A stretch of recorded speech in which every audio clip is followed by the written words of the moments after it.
Good morning students, welcome to MKS video. I am Shivani. Today we are going to start the chapter number 3 that is fiber to fabric.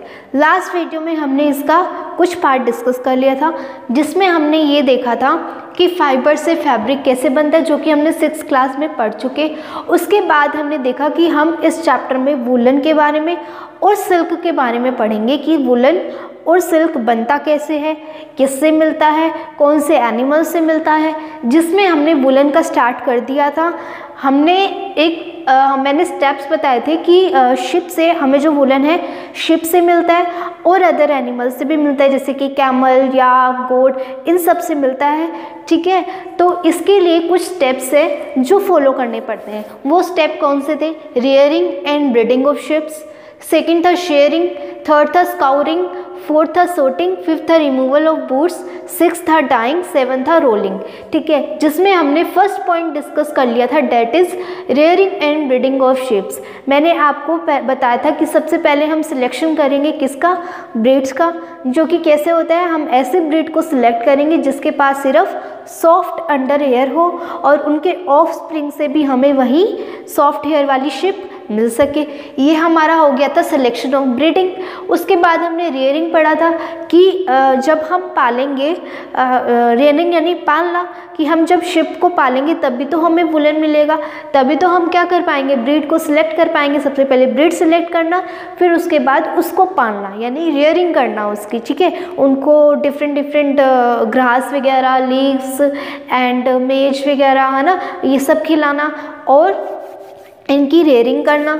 ठीक है, उसके बाद अब next point हमारा आता है, हमारा नेक्स्ट स्टेप आता है जब हमने ब्रीड्स को सिलेक्ट कर लिया, हमने रेयरिंग भी कर ली, अब हमें उससे वूल कैसे मिलेगा? तो हम देखते हैं। इसके लिए सेकंड स्टेप हमारा है शेयरिंग। ठीक है, क्या स्टेप है? शेयरिंग। तो सबसे पहला स्टेप है the fleas of ship along with the thin layer of ship is removed from body. This process is known as shearing. मतलब शेयरिंग मतलब क्या होता है कि शिप की बॉडी से वुलन को यानी उनके हेयर्स को अलग करना क्या होता है? शेयरिंग होता है।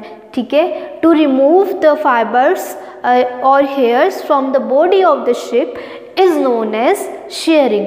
नेक्स्ट स्टेप है, हमें वुलन फाइबर से क्या मिला? जो शिप है उसके हेयर से हमें क्या मिला? Woollen fibre. अब फाइबर को हम किस में चेंज करेंगे? वुलन यार्न्स में चेंज करेंगे। ठीक है, जैसे आपके जो फादर है वो शेविंग करते हैं तो वो भी क्या करते हैं? शेविंग करते टाइम मशीन का यूज़ करते हैं ना, तो इसी तरह से इनको उतारने के लिए भी मशीन का भी यूज़ किया जाता है और ये मैन्युअली भी होती है। तो उसको हम आगे देखेंगे। पहले हम ये स्टेप देख लेते हैं कि बॉडी को हेयर्स को रिमूव करना from the body of the sheep is known as shearing. उसके बाद वुलन फाइबर से हमें वुलन यार्न मिलता है। और मोस्टली जो ये रिमूवल ऑफ हेयर है ये कौन से सीजन में किया जाता है? समर सीजन में किया जाता है। मैंने लास्ट वीडियो में आपको बताया था क्योंकि इनको विंटर्स में हेयर्स चाहिए। हेयर्स क्यों चाहिए? ताकि ये वार्म रह सके। अगर ये विंटर में हम इनके हेयर उतार देंगे तो इनको बहुत ज़्यादा ठंड लगेगी और ये सर्वाइव नहीं कर पाएंगे। तो जो उनके जो हेयर्स है वो क्या करते हैं? एयर को अपने अंदर ट्रैप कर लेते हैं और जो कि वुलन एक पुअर कंडक्टर ऑफ हीट है, वो उस हीट को, उनकी हीट को बॉडी से बाहर नहीं निकलने देता, जिसकी वजह से उन्हें क्या लगती है? वार्म फील होता है। ये हमने लास्ट वीडियो में पढ़ा था। ठीक है, मैंने पूरा आपको लिख के भी दिया था कि ये आपके क्वेश्चन भी बन सकता है ना। तो हमें कौन से सीजन में करनी चाहिए?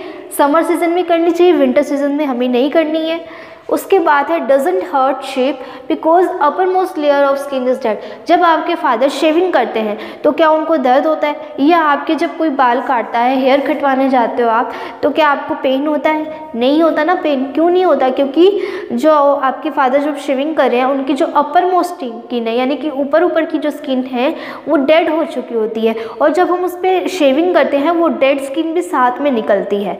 ठीक है, तो वो डेड स्किन निकल रही है इसलिए हमें पेन नहीं होता। जब हम शिप की बॉडी से हम हेयर निकालते हैं ना तो उसकी थोड़ी बहुत स्किन भी उतरती है। स्किन यानी कि डेड स्किन उतरती है जो दिखाई भी नहीं देती। जैसे शेविंग वगैरह कर रहे हैं आपके फादर तो उनमें से आपको लगेगा कि हेयर्स निकल रहे हैं, लेकिन साथ में उनकी जो डेड स्किन है, ऊपर जो डेड स्किन थी, डेड स्किन्स भी निकल रही है। ठीक है। तो ये क्या करते हैं, डजंट हर्ट शिप, इससे शिप को पेन नहीं होता, because upper most layer of skin is dead, क्योंकि ऊपर की जो स्किन है उनकी डेड हो चुकी होती है। ठीक है। फिर hair of sheep grows again, जब हम स्किन उन पे से हेयर उतार देते हैं तो विंटर आते आते उनकी बॉडी पर फिर से हेयर आ जाते हैं। ठीक है। फिर विंटर में हेयर तो वो रखते हैं, वो उतारते नहीं है, उसके बाद फिर से जब समर आता है वो उनकी बॉडी से फिर से हेयर उतार देते हैं और विंटर में वापस ग्रो हो जाते हैं। इस तरह से प्रोसेस चलता रहता है। तो इसमें हमने सबसे पहले क्या पढ़ा, हमने पढ़ा कि सबसे पहला स्टेप है हमारा है शेयरिंग का, जिसमें हम शिप की बॉडी से हेयर को उतारते हैं। हेयर को उतारने के बाद उसको यार्न में कन्वर्ट करते हैं। इससे शिप को पेन नहीं होता है। जब हम हेयर उतारते हैं तो उससे शिप को पेन नहीं होता है। क्यों नहीं होता है? क्योंकि उसकी जो अपर मोस्ट जो स्किन है वो डेड हो चुकी होती है और वो निकलती है, जिसकी वजह से उनको पेन फील नहीं होता। और हम ये समर सीजन में करते हैं। And hair of sheep grow again, और जो शिप के जो हेयर हैं वो दोबारा से ग्रो करने लग जाते हैं। सेकेंड स्टेप हमारा आता है स्काउरिंग। स्काउरिंग में क्या होता है, जो हमने फ्लीज ऑफ शिप निकाले थे, हेयर ऑफ शिप निकाले थे, उनको हम क्या करते हैं, share skin with hair is thoroughly washed in tanks, उनको वॉश करते हैं in tanks to remove grease, dust and dirt. जो हेयर मिले, हमें जो फाइबर मिला, उसको हम क्या करते हैं, सबसे पहले उसको हम वॉश करते हैं अच्छे से। वॉश करने के बाद जो भी उनकी फ्लीस में जो डर्ट थी, ग्रीस थी, वो सब क्या हो जाती है, रिमूव हो जाती है। एंड डन मैनुअली और इन मशीन, ये जो होता है हम इसको मैनुअली भी कर सकते हैं। जो वॉशिंग जो है, वॉशिंग इसको मैनुअली भी होती है और मशीन के थ्रू भी होती है। Make fleece clean and then fleece dried, उसके बाद जो फ्लीस है वो क्या हो जाती है, बहुत क्लीन हो जाती है। जब हम कोई कपड़ा है वो गंदा है, गंदा दिखेगा तो आप क्या करोगे, उसको वॉश करोगे, वॉशिंग मशीन में वॉश करोगे। वॉशिंग मशीन में वॉश करने के बाद उसकी जितनी भी डर्ट या ग्रीस है वो सब क्या होती है, निकल जाती है और हमें कपड़ा कैसा दिखता है, साफ दिखता है। वैसे ही जो शिप के हेयर है उनमें बहुत ज़्यादा गंदगी होती है, उनकी फ्लीस में क्या होता है, डर्ट होता है, ग्रीस होता है, जिसको रिमूव करने के लिए हम या तो उसको मैनुअली वॉश करते हैं, तो हाथों से वॉश करेंगे, या फिर उसको किससे वॉश करेंगे, मशीन से। अब बहुत ज़्यादा क्वांटिटी में अगर शिप से, बहुत ज़्यादा फाइबर से, वुलन फाइबर से, तो हम उसको मैनुअली तो कर नहीं सकते, हाथों से तो वॉश कर नहीं सकते क्योंकि बहुत टाइम लगेगा, इसलिए मशीन का यूज़ किया जाता है। ठीक है। मेक फ्लीस क्लीन, उसके बाद क्लीन करने के बाद हम उसको ड्राई कर देते हैं। ठीक है। ड्राई करने के बाद हम उसको यार्न्स में चेंज करते हैं। ठीक है। अब देखिए हमारा जो नेक्स्ट स्टेप है वो है सोर्टिंग, जिसमें क्या होता है, जो हमें हेयर ऑब्टेन हुआ, वॉशिंग करने के बाद हमें हेयर्स मिले, उन हेयर्स को अब हम क्या करेंगे, अब कई शिप्स ऐसी होती है जो ब्लैक कलर की होती है, वाइट कलर की होती है, ब्राउन कलर की होती है, तो इससे हमें डिफरेंट कलर के, इन 3 कलर्स के हमें फाइबर्स मिल जाते हैं। उन फाइबर्स को सेपरेट करना होता है उनके टेक्सचर के अकॉर्डिंग, कलर के अकॉर्डिंग एंड लेंथ के अकॉर्डिंग हम उनको सेपरेट करते हैं। और ये सेपरेशन कहाँ होता है, फैक्ट्रीज में होता है। ठीक है। तो हमने क्या किया था, हमने सबसे पहले स्टार्टिंग से देखो हमने क्या किया था, हमने सबसे पहले सिलेक्शन ऑफ ब्रीड की, उसके बाद उनकी रेयरिंग की, रेयरिंग करने के बाद हमने शेयरिंग की। ये जो सारे प्रोसेस है, इससे हम क्या कर रहे हैं, वुलन फाइबर को वुलन यार्न्स में कन्वर्ट कर रहे हैं। जो मैंने आपको फर्स्ट स्टेप में बताया था ना शेयरिंग में, कि वुलन फाइबर से हमें वुलन यार्न मिलेगा, तो उसके लिए सिर्फ वो एक स्टेप नहीं था, शेयरिंग स्टेप नहीं था, ये जो सारे स्टेप है, इन सारे स्टेप में हम वुलन फाइबर से वुलन यार्न ऑब्टेन कर रहे हैं। मतलब कि इस स्टेप वुलन फाइबर लिया, इस स्टेप में हमें वुलन फाइबर मिल गया। अब उस वुलन फाइबर को हम ये सारे प्रोसेस लगाएंगे। इन सारे प्रोसेस को लगाने के बाद हमें लास्ट वाला जो प्रोसेस है, लास्ट प्रोसेस में हमें क्या मिलेगा, वुलन यार्न मिलेगा। मतलब यार्न बनाने से पहले हम क्या करते हैं, उसकी इतने सारे प्रोसेस लगाते हैं, उसको वॉश भी करते हैं, ये सब करते हैं, है ना।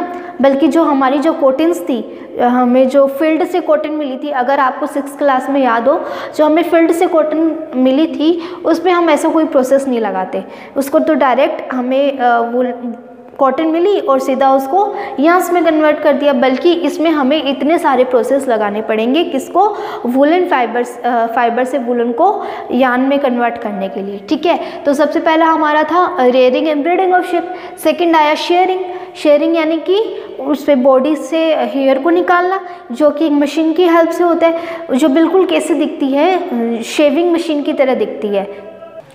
ठीक है। तो उसके बाद था स्काउरिंग में क्या था, हमें जो वुलन फाइबर मिली उसको हमने वॉश किया। अब सॉर्टिंग में क्या हुआ, सॉर्टिंग में जो हमें हेयर्स मिली उनको उनके टेक्सचर, लेंथ और कलर के अकॉर्डिंग हमने सेपरेट कर दिया। और ये सब कहाँ होता है, फैक्ट्रीज में होता है। फिर नेक्स्ट स्टेप जो हमारा है वो है रिमूवल ऑफ बुर्स। आपने देखा होगा जो आप स्वेटर्स पहनते हो उस पर बुर आ जाते हैं, उन बुर्स को क्या करते हो आप, निकालते रहते हो, है ना। तो ये जो निकालने का जो प्रोसेस है ना, वो क्या होता है, removal of bourse.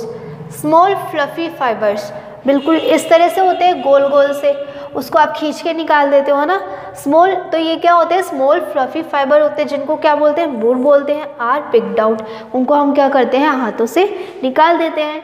Fibres are again, अब उनमें से बुर निकल गए तो फाइबर को फिर से किस में ले जाया जाता है, स्काउरिंग के लिए ले जाया जाता है। स्काउरिंग में क्या था, हमने वॉश किया जाता है और उसको फिर से ड्राई किया जाता है। ठीक है, नेक्स्ट स्टेप हमारा आता है डाइंग का, मतलब डाइंग यानी कि कलर करना। जैसे कि जो आप बाज़ारों में देखते हो, मार्केट्स में जो स्वेटर्स वगैरह आती है वो डिफरेंट कलर की आती है, लेकिन जो हमें जो फाइबर मिले वो कौन से कलर के मिले, सिर्फ येलो, ब्राउन, ब्लैक एंड कौन सा कलर का मिला था, black, brown and white, in colours के मिले थे। हमारे मार्केट में सिर्फ 3 कलर की स्वेटर मिलती है क्या, नहीं, रेड कलर की भी मिलती है, ग्रीन कलर की भी आती है, बहुत सारे येलो कलर की भी आती है, ब्लू कलर की भी आती है, ऑरेंज कलर की भी आती है, हर कलर की अवेलेबल होती है। तो ये कलर कहाँ से आए, तो उन्होंने क्या किया कि बुर को रिमूव करने के बाद उन्होंने डाइंग के लिए भेज दिया, उसको उसकी डाई कर दी, यानी कि उस पर कलर चढ़ा दिया। तो natural colour of fleece is white, brown और ब्लैक। तो जो नेचुरल कलर होता है फ्लीस का यानी हेयर्स ऑफ शिप का, वो क्या होता है, वाइट, ब्राउन और black. So the fibre are dyed. तो इसके लिए हमें डिफरेंट कलर की मिल सके तो इसके लिए फाइबर्स को क्या जाता है, डाई किया जाता है इन डिफरेंट कलर्स में। ठीक है, ये हो गया हमारा डाइंग का। अब नेक्स्ट हमारा आता है रोलिंग का, कि रोलिंग में क्या होगा। अब इस लास्ट स्टेप में हम वुलन फाइबर से वुलन यार्न ऑब्टेन करेंगे। अभी तक तो हम सिर्फ वुलन, हमें सिर्फ क्या मिला था, हमें वुलन फाइबर ही मिला था, हम उसी पे प्रोसेस लगा रहे थे। ठीक है, अब लास्ट स्टेप में हमें वुलन यार्न मिलेगा। तो चलिए देखते हैं कि कैसे मिलेगा। देखिए रोलिंग में क्या होता है, fibres are rolled into yarn. मैंने कहा था सबसे लास्ट स्टेप में हम क्या करते हैं, सबसे लास्ट स्टेप में हम वुलन फाइबर को यार्न में कन्वर्ट करते हैं। तो यहाँ पे भी हमने ये कर दिया। सबसे पहले जो हमें वुलन फाइबर मिले उसको स्ट्रेट किया जाता है, फिर उसके बाद उसको रोल्ड किया जाता है, किसमें, यार्न्स में, यानी उसको यार्न्स में चेंज किया जाता है। अब इसमें जो रोल्ड हो रहे हैं ये यार्न्स में, इससे हमें 2 टाइप के जो फाइबर्स हैं उनको डिफरेंट चीज़ों में यूज़ किया जाता है। मतलब एक को स्वेटर बनाने में यूज़ किया जाता है और एक से क्लॉथ बनाने में यूज़ किया जाता है। जैसे जो लॉन्गर फाइबर है, जो लॉन्गर वुलन फाइबर है उनको किस में यूज़ किया जाता है, स्वेटर्स में, और जो शॉर्टर फाइबर है उसको यूज़ किया जाता है वुलन क्लॉथ्स में। और शॉर्टर फाइबर को हम क्या करके वुलन क्लॉथ्स में कन्वर्ट कर सकते हैं, बाय स्पिनिंग एंड वीविंग। ये आपने 6th क्लास में पढ़ा था, स्पिनिंग क्या होती है, वीविंग भी आपने पढ़ा था क्या होती है। ठीक है, तो ये सब करके हम क्या कर सकते हैं, वुलन क्लॉथ्स में कन्वर्ट कर सकते हैं। तो रोलिंग में क्या आ गया, रोलिंग में फाइनली हमने वुलन फाइबर को किस में कन्वर्ट कर दिया, यार्न में कन्वर्ट कर दिया, जिससे हमें लॉन्गर फाइबर से तो हमें स्वेटर मिल रहा है और शॉर्टर फाइबर से हम वुलन के क्लोथ्स बना रहे हैं। तो ये हमारा हो गया, ये हमने क्या पढ़ा, ये वुलन का प्रोसेस हो गया। ठीक है, अब देखो कि कुछ डिजीज़ ऐसी होती है, मतलब कोई इंडस्ट्री में काम कर रहा है या किसी उसमें फैक्ट्री में काम कर रहा है, तो वहाँ के जो वर्कर्स हैं उनको जिस फैक्ट्री में भी वो काम करते हैं उनसे रिलेटेड कोई ना कोई डिजीज़ हो जाती है। ठीक है, तो उस डिजीज़ को हम क्या बोलते हैं, ऑक्यूपेशनल हैज़र्ड्स। ठीक है, क्या बोलते हैं, ऑक्यूपेशनल हैज़र्ड्स। जैसे कि अब ये जो शिप है, शिप की जो हेयर्स है इनको प्रोसेस करने के लिए कहाँ भेजा, फैक्ट्री में भेजा। डाइंग जो हुई वो भी कहाँ हुई थी, हमारी फैक्ट्री में हुई थी। और जो रोल हुए हैं, ये रोलिंग है, तो वो भी कहाँ पर हुई थी, फैक्ट्री में हुई थी। और रिमूवल ऑफ बोर्ड्स है, ये भी कहाँ हुए थे, फैक्ट्री में हुए थे। सॉर्टिंग भी कहाँ हुई थी, फैक्ट्री में थी। सारे प्रोसेस फैक्ट्री में हुए थे। ठीक है, तो अब फैक्ट्री में वर्कर्स काम करते होंगे, है ना। फैक्ट्री ऐसे तो चल नहीं सकती, वहाँ कोई ना कोई वर्कर्स काम करते होंगे।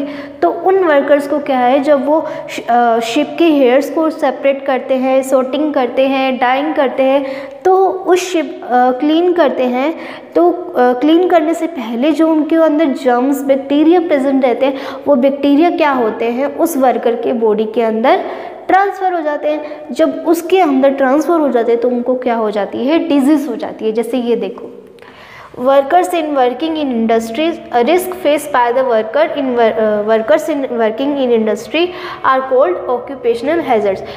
यानी कि ऐसे वर्कर जो कि इंडस्ट्री में काम करते हैं उनको रिस्क फेस करना पड़ता है, ऐसे को हम क्या बोलते हैं, ऑक्यूपेशनल हैजर्ड्स बोलते हैं। ड्यू टू वर्क और वर्किंग कंडीशन, किसके कारण होता है ये, फैक्ट्री में काम करने के कारण होता है। They get infected by the bacterium, ये किससे इन्फेक्ट हो जाते हैं, बैक्टीरियम से इन्फेक्टेड है। स्पेशली मैं किसकी बात कर रही हूँ, शिप इंडस्ट्री की बात कर रही हूँ, ठीक है। मैं कोई और इंडस्ट्री की बात नहीं कर रही, सिर्फ शिप इंडस्ट्री की बात कर रही हूँ कि वहाँ पर ये जो बैक्टीरिया है जो कि उनके जो हेयर थे शिप के वहाँ से आया है, वो बैक्टीरिया कौन सा है, एंथ्रेक्स। ये आपको याद रखना है, ठीक है। ये जो एंथ्रेक्स बैक्टीरिया है उनसे वो क्या हो जाता है, इन्फेक्टेड हो जाती है, उनकी बॉडी के अंदर ट्रांसफ़र हो जाता है। तो इससे क्या होता है, उनका जो ब्लड है वो फैटल हो जाता है, ठीक है। इस डिजीज़ को हम क्या बोलते हैं, सोटर्स डिजीज़, ठीक है। ये आपको याद रखना है, it is the most important, ठीक है। तो आपको क्या याद रखना है कि ऑक्यूपेशनल हैजर्ड्स कौन से होते हैं, तो आप क्या लिखोगे, risk face by the worker in working in industry are called occupational hazard. फिर आपसे पूछे कि किसकी वजह से होता है, आप बोलोगे फैक्ट्री में काम करने की वजह, for working in due to cause by the working in factories. फिर बोले कि किससे इन्फेक्टेड, मतलब जो वर्कर्स हैं वहाँ किससे इन्फेक्टेड हो जाते हैं, उनको कौन सी डिजीज़ हो जाती है, आप बोलोगे सोटर डिजीज़, और ये किससे होती है, बैक्टीरियम एंथ्रेक्स से होती है, ठीक है। Small piece of woollen fibre can cause respiratory disease, ठीक है। तो वुलन फाइबर्स के जो छोटे छोटे पीसेस है उनसे भी प्रॉब्लम हो जाती है, और वो प्रॉब्लम कौन सी होती है, रेस्पिरेटरी प्रॉब्लम्स हो जाती है, रेस्पिरेटरी से रिलेटेड डिजीज़ हो जाती है, ठीक है। तो ये आपका था ऑक्यूपेशनल हैजर्ड, जो भी इंडस्ट्री में काम करते हैं उनको ये सारे हैजर्ड्स हो जाते हैं। ये तो हमने बेसिकली शिप इंडस्ट्री की बात की थी, लेकिन अगर कोई और इंडस्ट्री की बात करें तो वहाँ भी कुछ ना कुछ बन रहा होगा, उससे भी कोई ना कोई डिजीज़ होती होगी, है ना, ठीक है। तो मेन आपके अभी यही है। तो हमने अभी तक क्या पढ़ा, हमने वुलन का पढ़ा कि वुलन को कैसे प्रोसेस करते हैं यार्न्स में। तो सबसे पहले क्या करनी है हमें, साथ में बोलो, हमें सबसे पहले ब्रीडिंग करनी है। हमें ऐसे शिप को सिलेक्ट करना है जिसके हेयर सॉफ्ट हो, और ऐसे पेरेंट्स को भी सिलेक्ट करना है जिनके ऑफ स्प्रिंग से हमें वही हेयर मिल सके। उसके बाद हमें उनकी रेयरिंग करनी है, यानी कि उन्हें पालना है। उसके बाद हमें शेयरिंग करनी है, शेयरिंग यानी कि उनकी बॉडी से हेयर को कट करना है, जो कि मेनली कब होता है, समर सीजन्स में होता है, विंटर सीजन्स में नहीं होता। और ये जो शेयरिंग है ये किसकी हेल्प से होती है, एक मशीन की हेल्प से होती है। ये मैं पॉइंट लिखना भूल गई थी, तो आप शेयरिंग वाले कॉलम में जाके ये पॉइंट ऐड कर दो कि sharing is done with the help of the machine which is similar to the barber's machine, ठीक है। ये पॉइंट आप ऐड कर देना वहाँ पर।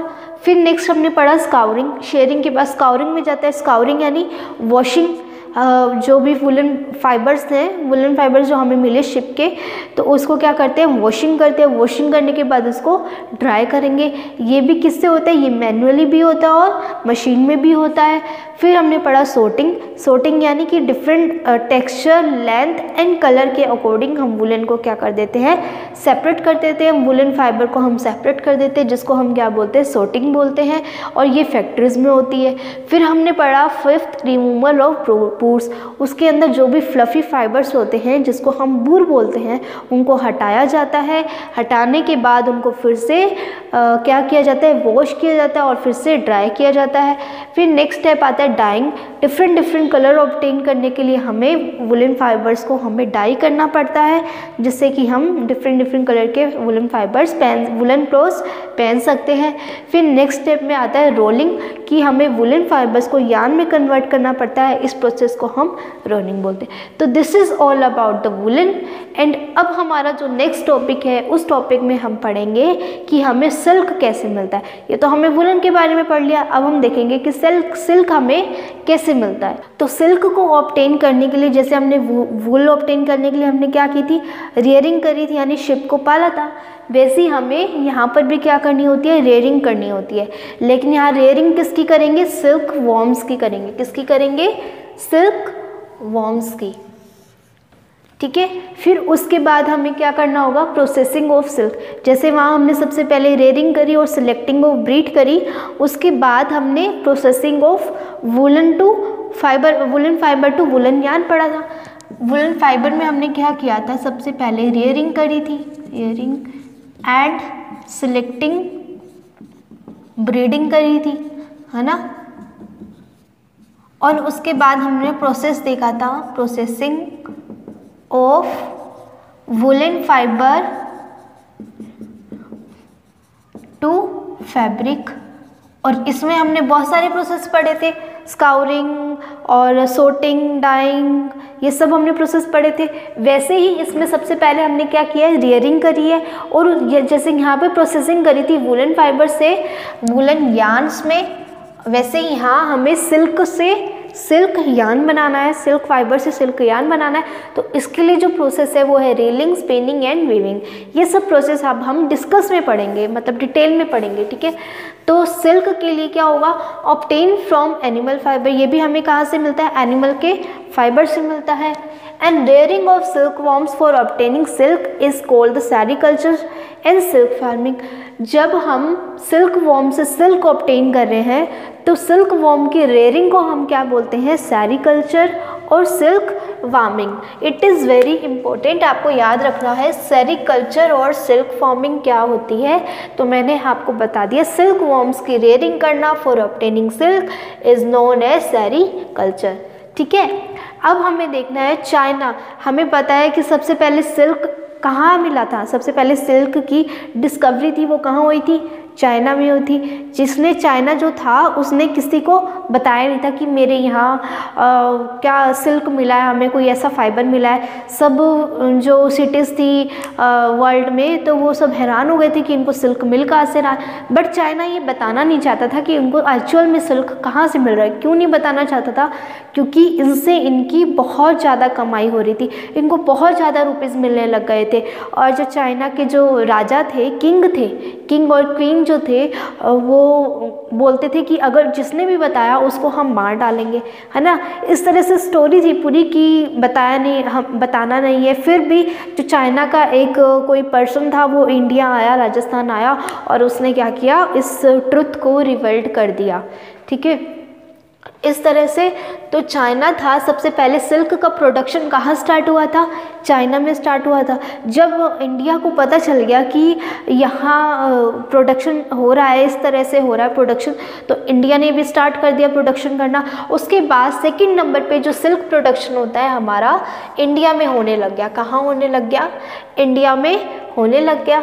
फिर है Karnataka, Andhra Pradesh, Tamil Nadu, West Bengal and Jammu and Kashmir are the largest silk producing state in India. अब इंडिया में भी कहाँ होता है ये प्रोडक्शन, कर्नाटक में, आंध्र प्रदेश में, Tamil Nadu, West Bengal and Jammu and Kashmir, इन सब में सिल्क का प्रोडक्शन होता है इंडिया में। अगर आपसे क्वेश्चन आ जाए कि इंडिया में कहाँ का सिल्क का प्रोडक्शन होता है, तो आपका आंसर ये सब आएगा। और बोलेंगे कि फर्स्ट सबसे पहले प्रोडक्शन सिल्क का कहाँ हुआ, तो आपका आंसर आएगा चाइना। अगर आपसे पूछे second leading silk producing country कौन सी है, तो आपका आंसर आएगा इंडिया। उसके बाद पूछिए सेरीकल्चर और या फिर सिल्क फार्मिंग क्या होती है, तो आप लिखोगे rearing of silk farm for obtaining silk is known as sericulture. तो ये आपका था सबसे पहला process, rearing.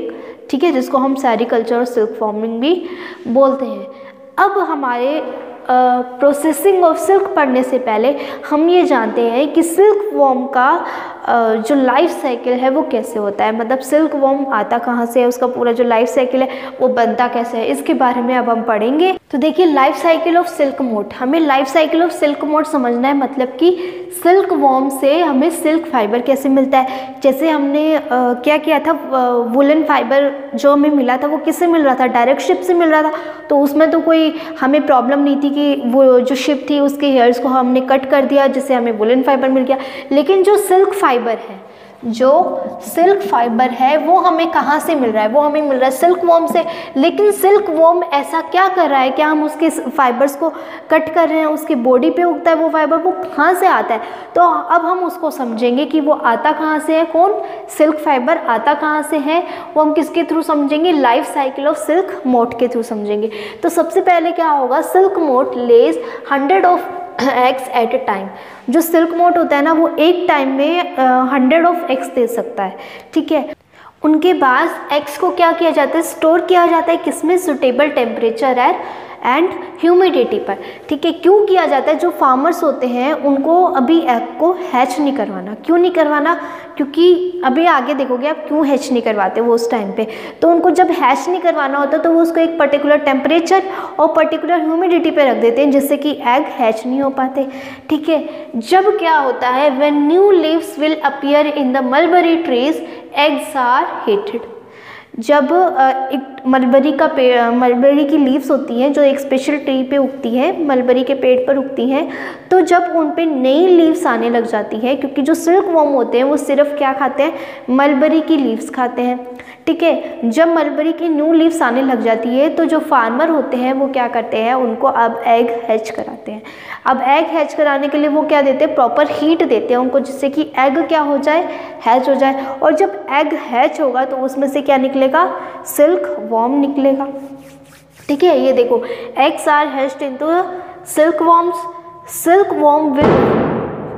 Silk worm will fed day by day and night on mulberry leaves. जो सिल्क वॉर्म्स होता है ना उसको मतलब वो डेली, रात में भी, सुबह, पूरे दिन वो क्या करता रहता है, मलबरी लीव्स को खाता रहता है, ठीक है, जिससे कि वो बहुत ज़्यादा हेल्दी हो जाता है। अब जब 25 से 30 दिन जब उसका पूरा पेट भर जाता है, जब वो अच्छे से खा लेता है, तो उसके बाद वो क्या करता है, अपने अराउंड एक स्ट्रक्चर बना लेता है। क्या बना लेता है, अपने अराउंड एक स्ट्रक्चर बना लेता है, जिसको हम क्या बोलते हैं, कोकून बोलते हैं। क्या बोलते हैं, cocoon. Around them to enter into the pupal stage, और उस स्टेज को हम क्या बोलते हैं, प्यूपल स्टेज बोलते हैं। After 25 to 30 days the caterpillars क्या होते हैं, सिल्क वॉर्म्स ही होते हैं, सिल्क वॉर्म्स स्टॉप ईटिंग, मतलब 25 से 30 दिन के बाद वो खाना बंद कर देते हैं, किसको, मलबरी लीव्स को।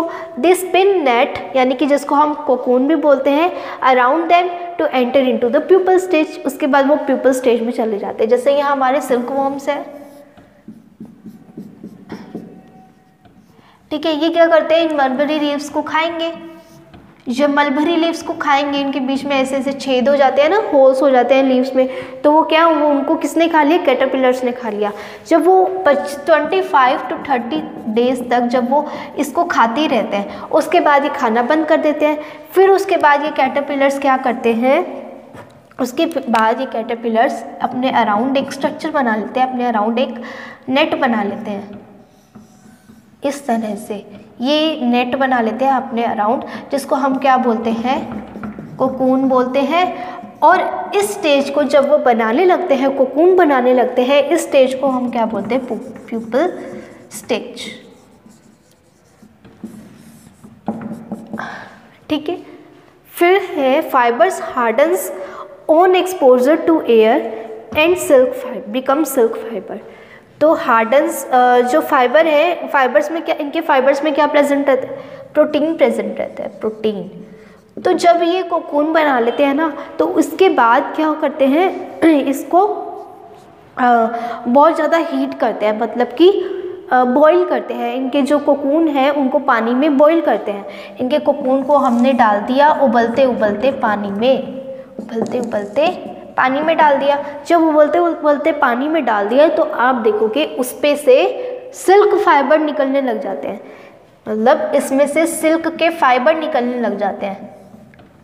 तो ये जो इस तरह से हमें सिल्क फाइबर मिलते हैं और यहाँ से सेपरेट हो जाते हैं, जो भी वर्कर है वो उसको इस तरह से सेपरेट कर लेता है। तो इसकी एक डिसएडवांटेज क्या हुई कि हमें इतना सा सिल्क बनाने के लिए कितने सारे कोकून्स को हमें डिस्ट्रॉय करना पड़ता है, बॉईल करना पड़ता है। मतलब अगर हम इसको बॉईल नहीं करते, जब ये प्यूपल स्टेज में आए तो कुछ दिनों बाद ये कोकून जो है ये हैच होता है। हैच होने के बाद उसमें से क्या निकल जाती है, बटरफ्लाई या कुछ जो होती है हमारी वो निकल जाती है। ठीक है, तो इसके लिए क्या करना पड़ता है, कोकून्स जो उनके कोकून्स होते हैं उनको बॉईल करना पड़ता है। ठीक है, सिल्क मोट डेवलप्स इनसाइड द कोकून। जो सिल्क मोट होता है ना वो किसके अंदर डेवलप होता है, कोकून के अंदर डेवलप होता है। मतलब जब ये हो जाएगा पूरा तो सिल्क मोट इसके अंदर डेवलप होगा और बाहर निकलेगा, बट हम उसको बॉईल कर रहे हैं, पानी में बॉईल कर रहे हैं तो वो पूरा ही डिस्ट्रॉय हो जाता है, अंदर ही मर जाता है। ठीक है, तो ये हमारा था लाइफ साइकिल ऑफ सिल्क मोट। अब हम देखते हैं कि हमें सिल्क फाइबर मिल गया। जब हमें सिल्क फाइबर मिल गया तो सिल्क फाइबर से हम यार्न कैसे बनाते हैं, ठीक है, यार्न से हम क्लॉथ कैसे बनाते हैं। अब हम वो देखते हैं कि इसके लिए क्या क्या प्रोसेसिंग होती है। जैसे आपने वुलन में प्रोसेसिंग पढ़ी थी ना, स्काउरिंग, ड्राइंग और क्या पढ़ी थी, सोर्टिंग, ये सब पढ़ी थी ना, तो वैसे ही हम इसमें देखते हैं। ठीक है, कि इसमें कौन कौन से प्रोसेस यूज़ होते हैं। तो देखिए अब प्रोसेसिंग ऑफ सिल्क कैसे करनी है, मैंने स्टेप्स लिखे थे, reeling and spinning and weaving. ठीक है, तो सबसे पहले क्या होगा, कोकून थे उसको हम क्या करेंगे, बॉईल करेंगे। बॉईल करने के बाद हमें सिल्क मिल जाएगा, यही लिखा है मैंने, देखो कोकून जो कि किससे बने होते हैं, सिल्क फाइबर से बने होते हैं, आर कलेक्टेड, उन कोकून्स को कलेक्ट करेंगे। These cocoon are then kept under the sun, या तो उसको सन में रख दो या फिर उसको बॉईल कर दो। Silk fibre are separate out from the cocoon. जब हम उसको बॉईल करेंगे तो उसमें से सिल्क का जो फाइबर है वो निकलने लग जाएगा। ठीक है, और हमें पता है हम जो सिल्क कोकून, सिंगल कोकून है, एक सिंगल कोकून कितना लंबा थ्रेड दे सकता है सिल्क फाइबर का, वो वेरी करता है 1000 से 3000 फीट तक।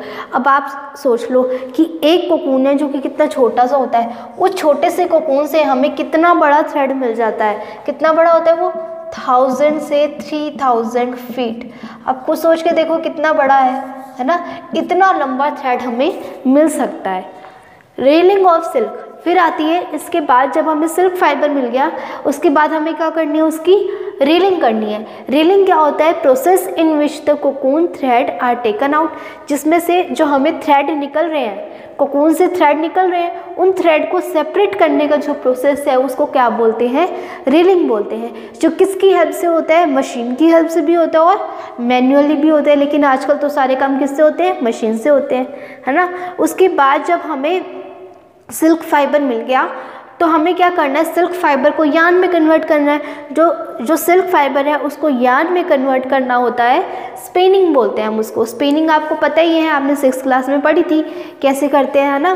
फिर उसके बाद स्पिनिंग के बाद क्या करना होता है, जो भी यार्न्स है उनको वीव करना होता है, वीविंग करनी होती है उनको। वीविंग करने के बाद हमें क्या मिल जाता है, हमारा फैब्रिक बन जाता है।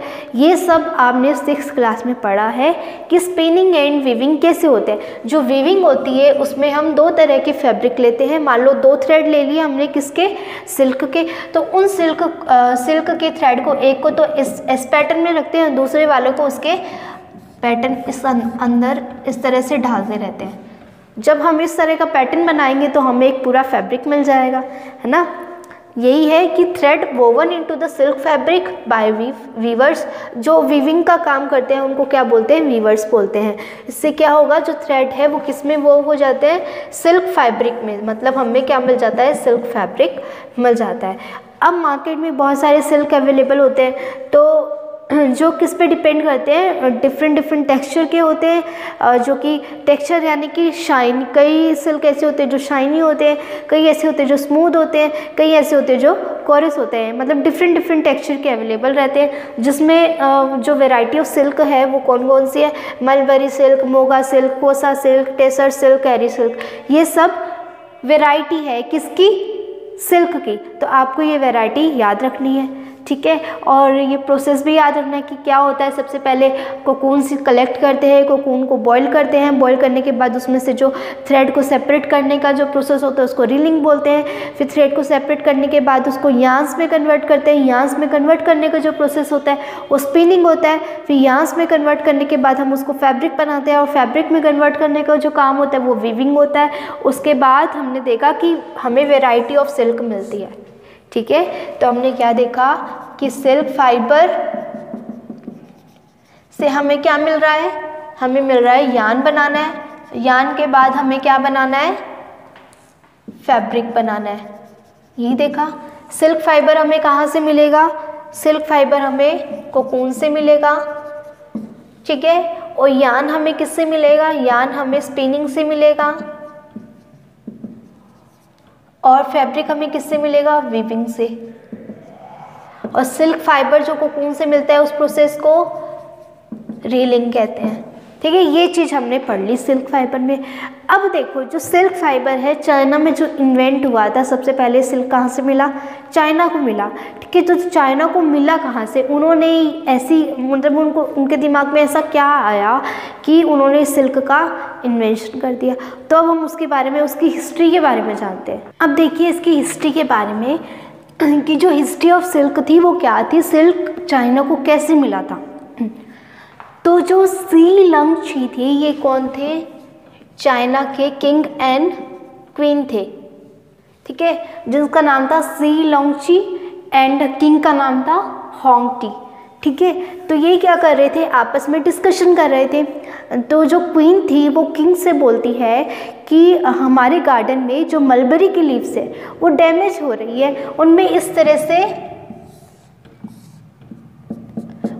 तरह से होल हो रहे हैं। अब ये होल किस वजह से हो रहे हैं वो अपने किंग से पूछती है, ठीक है। तो किंग क्या आंसर देता है, किंग बोलता है कि वहाँ कुछ वाइट कलर के वर्म्स है, ठीक है। तो जो इन लीव्स को खा रहे हैं वो बोलती है चलो ठीक है। फिर वो क्या करती है, गार्डन में जाती है, गार्डन में घूमने के लिए निकलती है। उसके हाथ में कप होता है, ठीक है, टी का कप होता है, वो टी पेरी होती है, और एकदम से उसके कप में क्या आके गिर जाता है, कोकून आके गिर जाता है, ठीक है। वो टी पी रही होती है, उसके कप में क्या आके गिरता है, कोकून आके गिरता है। अब जब कोकून, अब चाय देखो उसकी गरम थी, अब चाय गरम थी, अब वो गरम चाय में कोकून गिर गया। और हमने क्या पढ़ा था, कोकून से सिल्क थ्रेड कब मिलता है, जब हम उसको बॉईल करते हैं। तो जब उसकी टी में आके गिरा तो उसकी टी में से जो कोकून था, कोकून से सिल्क निकलने लग गया, कोकून से सिल्क निकलने लग गया। अब रानी ने देखा कि ये तो बहुत शाइनी है, बहुत शाइनी थ्रेड है, ये ऐसे कैसे हो रहा है, मतलब मेरी टी में गिरते ही इनमें से सिल्क निकलने लग गया, ऐसा कैसे हो रहा है। उसने अपने राजा को बताया कि इसमें से तो बहुत शाइनी चीज़ निकल रही है, बहुत शाइनी थ्रेड निकल रहा है, हमें इनकी डिस्कवरी करनी चाहिए।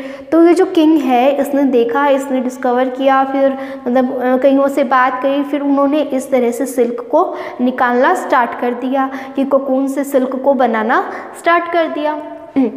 इस तरह से किसकी डिस्कवरी हुई थी, सिल्क की डिस्कवरी हुई थी, ठीक है। तो जो ट्रेडर्स थे और ट्रेवलर्स थे वो अदर कंट्रीज़ में सिल्क को बताने लग गए कि ऐसे ऐसे हमारी सिटी में सिल्क मिला है, बट उन्होंने राज ने बताया कि मिल कहाँ से रहा है, बट वो तो क्या कर रहे थे, चाइना से दूसरी सिटी में बेचने के लिए जा रहे थे, ठीक है। अब वो चाइना ने इसको सीक्रेट रखा था क्योंकि उनको बहुत सारे रुपए मिल रहे थे इससे। अब दूसरी कंट्रीज़ के लोग देख रहे थे तो बहुत शाइनी कपड़ा है, सिल्क देखा हो आपने कितना शाइन करता है ना, वो सोचते कितना शाइनी कपड़ा है ना, हमें भी खरीदना चाहिए। तो वो जो कीमत वो मांगते थे, किंग और क्वीन जो कीमत बोलते थे वही उनको मिलती थी, तो उनको तो फ़ायदा होने लगा। लेकिन कुछ ऐसे थे जो मतलब कि दूसरी कंट्रीज़ में जाके उन्होंने ट्रुथ रिवेल्ड कर दिया था, ठीक है।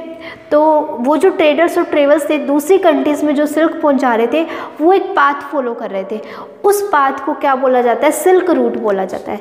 क्या बोला जाता है, सिल्क रूट। और अभी भी सिल्क को बेचने के लिए कौन सा रूट फॉलो होता है, सिल्क रूट ही फॉलो होता है। अभी रिसेंट में भी यही रूट फॉलो हो रहा है। द रूट दे ट्रेवल्ड, जो जिस रूट पे वो ट्रेवल कर रहे थे, is still called silk route, उसको क्या बोलते हैं, सिल्क रूट बोलते हैं। तो ये चीज़ आपको समझ में आ गई। यहाँ आपका ये चैप्टर कंप्लीट होता है। इस चैप्टर में हमने देखा कि वुलन हमें कैसे, वुलन फाइबर कैसे मिलता है, और वुलन फाइबर से हम वुलन यार्न्स कैसे बनाते हैं। फिर हमने देखा कि सिल्क फाइबर कैसे मिलते हैं और सिल्क फाइबर से सिल्क यार्न कैसे बनाते हैं और यार्न से फैब्रिक को कैसे बनाते हैं, ये चीज़ हमने इस चैप्टर में सीखी। ठीक है, तो इस चैप्टर में बस आपके इतना ही है। Thank you so much for watching. Have a nice day.